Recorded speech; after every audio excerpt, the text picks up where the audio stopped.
안녕하세요. 오늘은 부처님의 가르침이 담긴 법화경의 주요 설화 세 가지를 소개하고 그 의미를 현대적인 관점에서 해석해 보겠습니다. 법화경은 읽기만 해도 복이 된다는 말의 의미. 불교에서는 법화경을 읽고, 듣고, 외우고, 사경하는 것만으로도 큰 공덕을 쌓을 수 있다고 합니다. 이는 단순한 문장 암기나 의식적인 독송을 넘어 경전의 가르침이 우리의 삶에 미치는 깊은 영향력을 의미합니다. 법화경은 불교의 대표적인 경전 중 하나로 모든 중생이 궁극적으로 깨달음에 이를 수 있음을 강조하는 중요한 경전입니다. 이 경전에는 중생을 교화하기 위한 여러 비유가 등장합니다. 오늘 우리는 삼거와 택, 장자와 가난한 아들, 의사와 약, 이 세 가지 설화를 중심으로 살펴보겠습니다. 삼거와 택 비유, 먼저 첫 번째 이야기인 불타는 집의 비유입니다. 이야기의 내용은 이렇습니다. 한 부자가 큰 저택에 살고 있었습니다. 어느 날 저택에 불이 났지만 집안의 아이들은 불이 난 것을 깨닫지 못한 채 즐겁게 놀고 있었습니다. 부자는 다급한 마음으로 아이들을 불러냈지만 아이들은 나올 생각을 하지 않았습니다. 그래서 부자는 밖에 멋진 수레가 있다고 말하자 아이들은 기쁘게 집을 뛰쳐나왔습니다. 그들이 밖으로 나오자 부자는 세 종류의 수레, 양, 사슴, 소가 끄는 수레를 보여주었습니다. 결국 아이들은 가장 크고 좋은 소가 끄는 수레를 받게 되었습니다. 이 비유가 의미하는 것은 무엇일까요? 불타는 집은 우리가 살고 있는 세상, 즉 탐욕과 집착, 어리석음으로 가득 찬 삼계를 의미합니다. 아이들은 현실의 위험을 깨닫지 못하는 중생들을 상징합니다. 부처님은 방편으로 중생들이 이해할 수 있도록 적절한 가르침을 설하셨습니다. 수레는 불법의 다양한 길, 소승, 연각, 대승을 상징하지만 결국 모두 하나의 깨달음으로 귀결됩니다. 이 이야기에서 우리가 배울 점은 무엇일까요? 부처님은 우리를 일깨우기 위해 우리의 관심을 끄는 다양한 방법을 사용하십니다. 현대 사회에서도 우리는 불타는 집 속에서 물질적 욕망과 탐욕에 사로잡혀 있지만 불법을 통해 참된 평화를 찾을 수 있습니다. 중생의 집착과 무지, 아이들은 불이 나서 생명이 위험한 상황에 처해 있음에도 그것을 인식하지 못하고 집안에서 노는 데 집중하고 있습니다. 이처럼 중생들도 탐욕, 집착, 무지에 사로잡혀 현실의 고통을 깨닫지 못하고 삶을 즐기기에 급급합니다. 따라서 부처님께서 직접 불이 났으니 빨리 나오라고 하신다면 중생들은 그 말을 듣지 않거나 심각성을 이해하지 못할 가능성이 높습니다. 현실에서 예를 들어 우리는 건강이 나빠질 때까지 불규칙한 생활 습관을 고치려 하지 않는 것과 같습니다. 경고를 받아도 본인의 욕망에 매몰되어 즉각적인 변화를 받아들이기 어렵습니다. 방편의 활용, 중생의 흥미를 유도. 부처님은 중생이 가장 좋아하고 관심 있는 것을 통해 진리를 깨닫게 하시기 위해 수레가 있다고 말씀하셨습니다. 아이들은 위험에 대한 경고보다 자신이 좋아하는 수레에 더 큰 관심을 가졌습니다.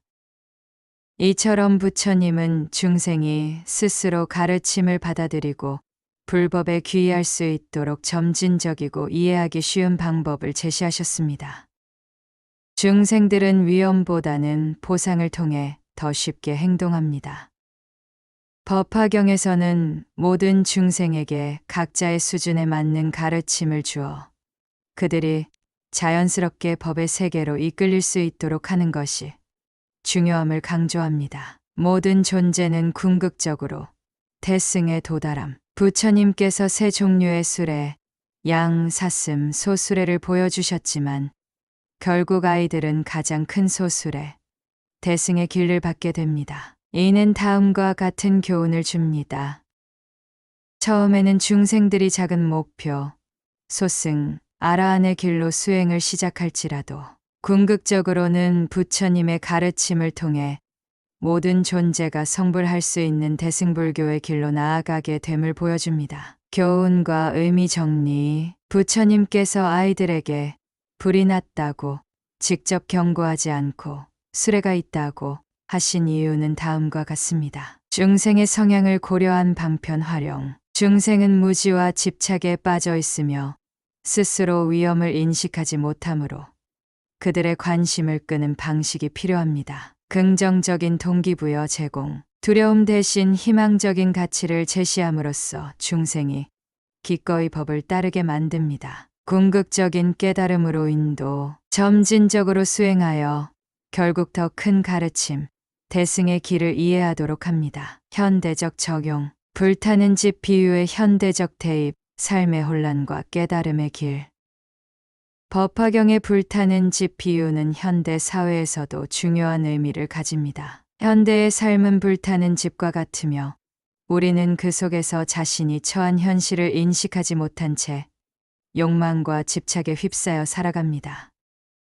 부처님께서 불이 났다고 직접 경고하지 않고 수레를 이용해 아이들을 유도하신 것처럼 현대에서도 각자의 관심사와 욕망을 활용해 성장과 깨달음으로 이끄는 방편이 필요합니다. 현대적 대입. 불타는 집은 현대인의 삶.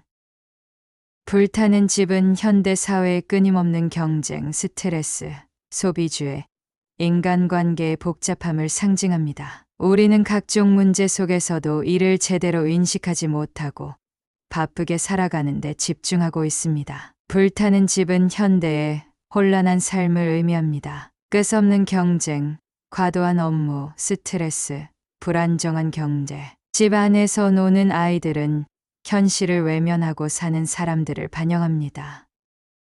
SNS 중독, 물질적 성공에만 집중, 순간적 쾌락에 빠져 고통을 인식하지 못함. 술의 방편, 자아 성장의 기회, 올바른 가치관의 형성.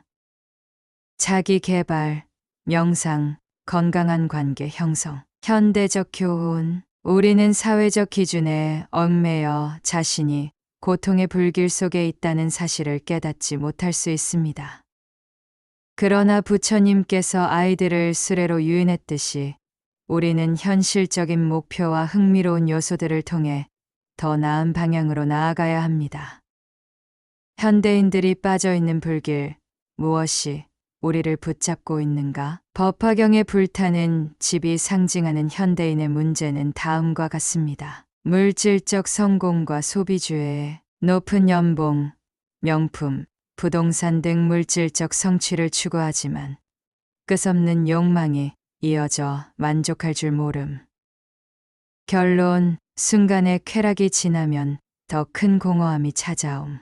끊임없는 비교와 경쟁. SNS를 통해 타인의 삶과 끊임없이 비교하며 불안함을 느낌. 결론, 현재의 행복을 놓치고 끊임없이 자신을 증명하려 함. 지속적인 스트레스와 불안. 직장, 인간관계, 미래에 대한 불안으로 인해 번아웃 상태에 빠짐. 결론, 마음의 평화를 얻지 못하고 삶이 점점 지쳐감. 우리의 삶이 불타고 있는 것을 인식하고 지금이라도 그 집에서 벗어나야 합니다. 불교의 가르침처럼 내면의 평화를 찾고 집착에서 벗어나야 합니다.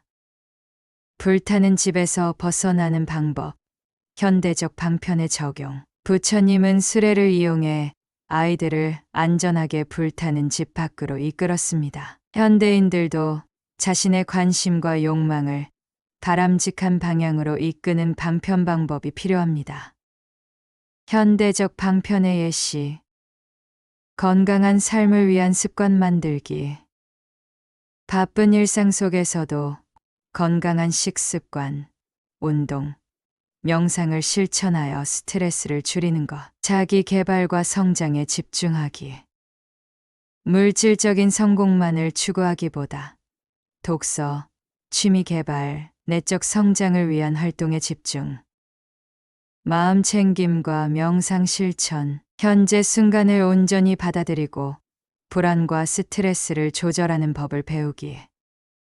관계를 조화롭게 유지하기. 이기적인 인간관계를 넘어서 진정한 소통과 이해를 통해 행복을 찾기.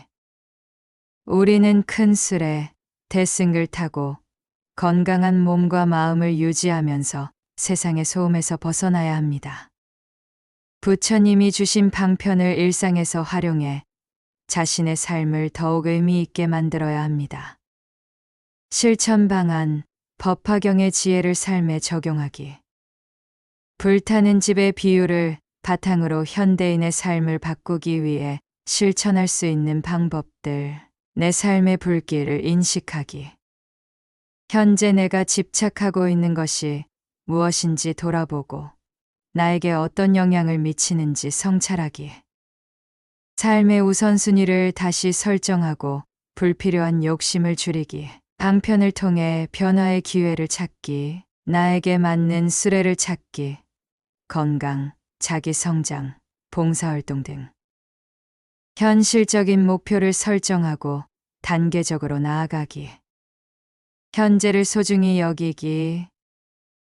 미래의 걱정을 줄이고 현재의 순간을 감사하는 마음으로 살아가기. 타인과의 비교를 멈추고 나만의 길 찾기. 남의 삶이 아닌 내 삶의 가치를 발견하고 작은 행복을 찾는 노력하기. 불타는 집에서 벗어나기 위해선 자신의 삶에서 불필요한 집착과 탐욕을 내려놓고 올바른 방편을 찾는 노력이 필요합니다. 현대적 깨달음의 길. 불타는 집 비유를 현대적으로 대입하면 우리는 늘 불안과 스트레스 속에 살고 있지만 이를 깨닫지 못한 채 살아가고 있음을 알 수 있습니다. 법화경의 가르침을 적용해 보면 다음과 같은 깨달음을 얻을 수 있습니다. 지금의 삶이 완전하지 않음을 받아들이기. 물질적 성공이 행복의 전부가 아니라는 점을 자각하기. 내면의 평화를 위한 실천을 통해 삶을 바꾸기. 불타는 집에서 벗어나기 위해 우리의 관심을 올바른 방향으로 이끌어야 합니다.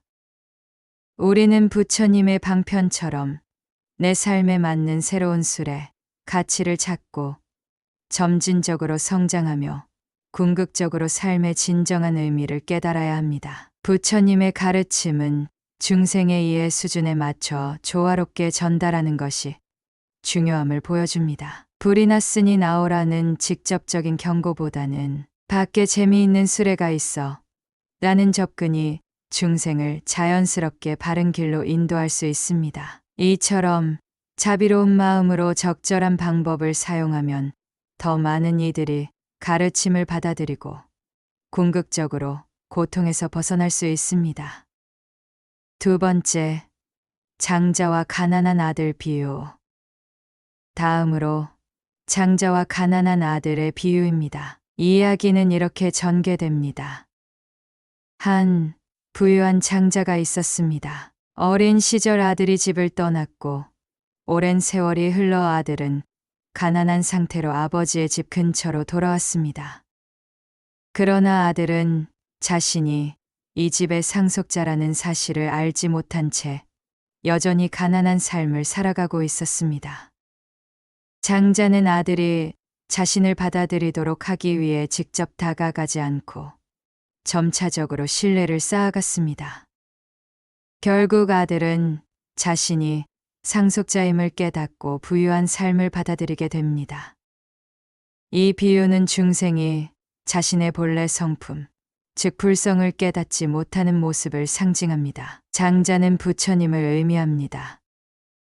가난한 아들은 무지로 인해 자신의 불성을 인식하지 못하는 중생을 나타냅니다. 부처님께서는 중생이 점진적으로 깨달음을 얻을 수 있도록 적절한 가르침을 설하십니다. 우리가 얻을 수 있는 교훈은 다음과 같습니다.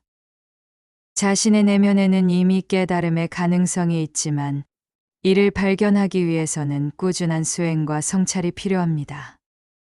현대 사회에서는 자신을 과소평가하거나 자신의 가치를 깨닫지 못하는 경우가 많습니다. 하지만 작은 성공과 경험을 통해 우리는 스스로의 가치를 점진적으로 깨닫고 성장할 수 있습니다. 법화경의 장자와 가난한 아들, 비유를 현대적 관점에서 해석하면 자기 발견과 성장의 과정으로 대입할 수 있습니다. 오늘날 많은 사람들이 자신의 가치를 깨닫지 못하고 사회적 기준과 비교 속에서 불안과 불만족 속에 살아갑니다. 그러나 이 비유는 자신의 내면을 탐색하고 점진적으로 성장하는 과정을 통해 진정한 자아를 발견할 수 있음을 시사합니다. 현대적 대입, 자기 인식과 성장의 여정. 장자 부처님은 우리의 잠재력 내면의 가능성을 의미합니다. 가난한 아들은 자기 의심과 자존감 부족에 빠진 현대인을 의미합니다. 점진적인 신뢰 형성은 작은 성공을 통해 자신감을 키워가는 과정입니다. 현대적 사례. 한 사람이 뛰어난 재능과 가능성을 가지고 있음에도 불구하고 끊임없이 자기의심에 빠져 단순한 일만 반복하며 만족하지 못하는 삶을 살아갑니다. 그러나 멘토나 자신을 믿어주는 사람, 부처님의 도움을 받아 점진적으로 도전하고 성장하면서 결국 자신의 진정한 능력을 깨닫고 삶의 새로운 의미를 찾게 됩니다. 우리는 이미 삶의 주인공이 될 능력을 갖추고 있으며 이를 깨닫기 위해 단계적인 경험과 성찰이 필요하다. 작은 성취와 긍정적인 사고를 통해 스스로의 가능성을 인식해야 한다. 조급함을 버리고 꾸준한 노력과 실천을 통해 참된 자아를 발견할 수 있다. 현대인의 자아 탐색 과정과 비유의 연결. 오늘날의 빠른 사회 변화 속에서 사람들은 자주 자신의 존재 가치를 잃고 방황합니다. 법화경의 이 비유는 다음과 같이 해석될 수 있습니다. 사회적 기대 속에서 자신의 정체성을 상실한 사람들. 나는 누구인가? 라는 질문 속에서 가난한 아들처럼 자기 가치를 잃어버리는 경우가 많습니다. 남들과의 비교로 인해 자신의 내면을 보지 못하고 외부적인 성공만을 추구하는 모습이 이에 해당합니다. 점진적인 자기 개발의 필요성. 법화경의 장자가 아들에게 작은 일부터 맡겼듯이 우리는 일상의 작은 실천을 통해 자신을 성장시켜야 합니다.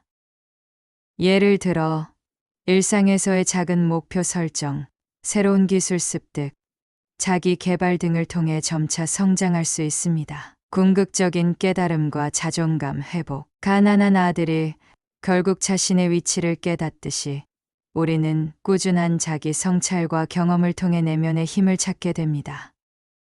마침내 나는 충분히 가치 있는 존재라는 깨달음에 도달할 수 있습니다. 자신의 삶에서 성장의 가능성을 믿고 작은 변화부터 시작하는 것이 중요하다. 실패를 두려워하지 않고 단계적으로 자기 확신을 키워야 한다.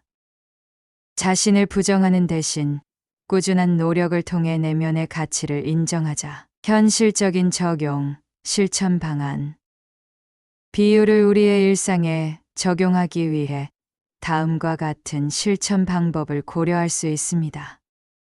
자기 성찰 습관 갖기. 매일 잠시 시간을 내어 나는 무엇을 원하는가? 어떤 방향으로 나아가고 있는가? 질문해 보기. 일기 쓰기, 명상 등을 통해 내면의 소리에 귀 기울이기. 작은 목표부터 달성하기. 장자가 아들에게 작은 일부터 맡긴 것처럼 현실적인 작은 목표를 설정하고 달성해 보기. 예, 하루 10분 독서, 운동 습관 만들기 등. 긍정적 관계 맺기. 자신을 믿어주는 멘토나 친구를 찾아 도움받고 스스로를 성장시키는 환경 조성하기. 끊임없는 배움과 노력. 불교 수행처럼 꾸준한 학습과 실천을 통해 점진적으로 자신의 능력을 깨닫기. 현대인의 깨달음과 법화경의 가르침. 법화경의 장자와 가난한 아들 비유는 현대를 살아가는 우리에게 중요한 메시지를 줍니다. 우리는 이미 불성을 지닌 존재이며 이를 깨닫는 과정이 필요하다. 인내와 꾸준한 노력으로 우리는 자기 가치를 발견하고 더 나은 삶을 살아갈 수 있다. 외부의 조건보다 내면의 성장과 성찰이 더욱 중요하다. 따라서 우리가 법화경의 가르침을 적용하여 자신의 내면을 탐색하고 점진적으로 성장하는 과정을 받아들일 때 진정한 깨달음과 행복을 얻을 수 있을 것입니다. 의사와 약 비유. 마지막으로 의사와 약의 비유입니다. 이 이야기의 줄거리는 다음과 같습니다.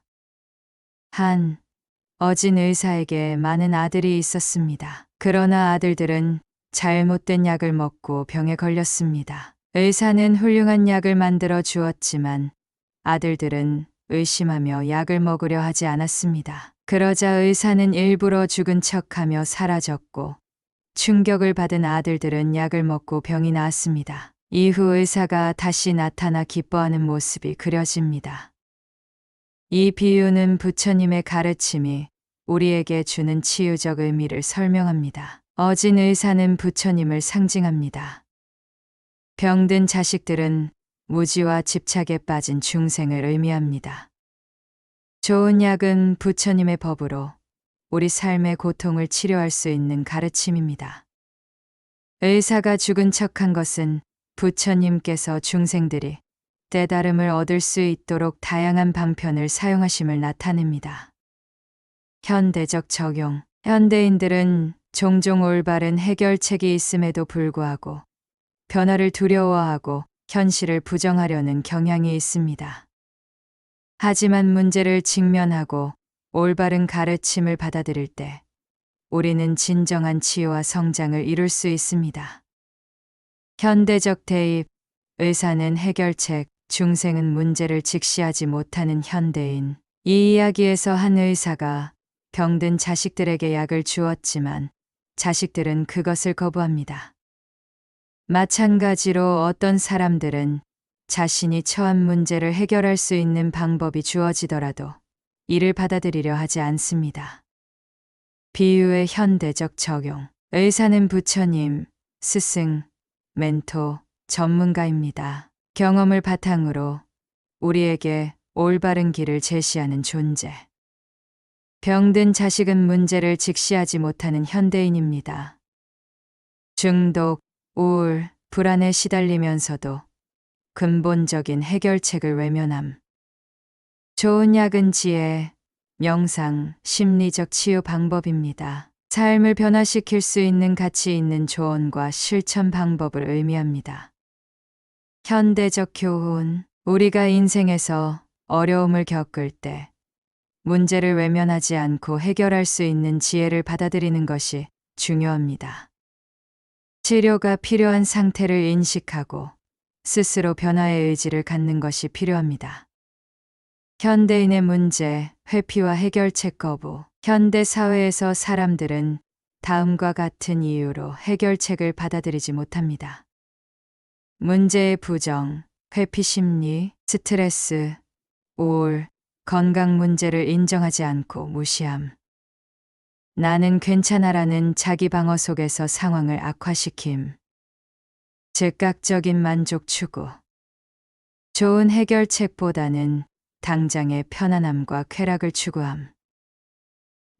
건강을 위해 운동해야 하지만 당장 쉬고 싶은 마음. 지속적인 불신과 두려움. 변화에 대한 두려움으로 인해 의사의 처방, 올바른 조언을 신뢰하지 않음. 실패할 것 같아서 시도조차 하지 않는 모습. 우리는 진정한 해결책을 외면하지 말고 문제를 받아들이고 긍정적인 변화를 위한 노력이 필요합니다. 불교적 관점에서의 치유 과정과 현대적 방편. 부처님의 가르침은 삶의 어려움을 극복하는 데 필요한 중요한 치유 도구입니다. 현대 사회에서는 심리학, 명상, 자기계발과 같은 다양한 약이 존재하지만 이를 받아들이고 실천하는 태도가 필요합니다. 현대적 방편의 적용, 심리적 치유, 정신건강 문제를 인정하고 명상과 상담을 통해 내면의 상처를 치유하기. 생활습관 개선, 불규칙한 생활을 점검하고 건강한 루틴, 운동, 수면, 식습관을 통해 치유의 길로 나아가기. 지속적인 배움과 수행, 불법을 공부하며 부처님의 가르침을 통해 자기 성찰을 실천. 올바른 방법을 받아들이고 꾸준히 실천하면 우리는 결국 더 건강하고 평화로운 삶을 살 수 있습니다. 의사가 죽은 척하는 의미, 스스로 변화의 필요성을 자각해야 한다. 이 비유에서 의사가 일부러 죽은 척한 이유는 자식들이 아버지의 존재를 의지하기만 하고 스스로 행동하지 않기 때문입니다. 이는 부처님의 법도 마찬가지입니다. 부처님께서 아무리 좋은 가르침을 주시더라도 우리가 스스로 실천하지 않으면 변화는 일어나지 않습니다. 부모나 멘토가 항상 곁에 있을 수 없으며 우리는 스스로의 힘으로 성장해야 합니다. 자기 개발의 과정은 외부의 도움이 아닌 내적인 실천에서 시작됩니다. 타인의 조언이 아닌 스스로 결정하고 행동할 수 있는 자립심이 중요합니다. 우리 삶의 적용, 부모님이나 스승의 도움을 항상 기대하지 않고 스스로 책임지고 성장하는 태도를 가져야 함. 실천과 경험을 통해 문제를 해결하고 자립심을 키우는 것이 중요함. 현대적 적용을 위한 실천 방법. 이 비유의 교훈을 현대 생활에 적용하기 위한 몇 가지 실천 방법을 제안합니다. 문제를 직면하기 위한 자기 성찰 습관 만들기. 하루 10분씩 나의 고민과 문제를 글로 적어보고 해결책을 고민하기. 신뢰할 수 있는 조언자를 찾고 열린 마음으로 배우기. 심리 상담, 멘토링, 자기계발서 등 도움이 되는 조언을 받아들이는 자세. 끊임없이 배우고 실천하기. 건강한 몸과 마음을 위한 실천, 명상, 운동, 독서로 스스로를 성장시키기. 즉각적인 쾌락 대신 장기적인 행복을 추구하기. 순간적인 욕망에 따라 살지 않고 장기적인 목표와 계획을 세우기. 현대인의 치유와 성장의 길. 법화경의 의사와 약, 비유는 현대 사회에서 우리에게 중요한 교훈을 줍니다. 우리는 종종 해결책을 앞에 두고도 그것을 받아들이지 않거나 문제를 부정하려 합니다. 성장과 변화는 외부의 도움뿐만 아니라 스스로 문제를 인정하고 적극적으로 해결하려는 자세에서 시작됩니다. 부처님의 가르침을 통해 우리는 내면의 고통을 치유하고 더 나은 삶을 살 수 있습니다. 진정한 치유는 스스로의 깨달음과 실천에서 온다. 이 가르침을 통해 오늘 하루도 자신의 문제를 직시하고 성장의 길을 찾아가길 바랍니다. 나무 아미타불.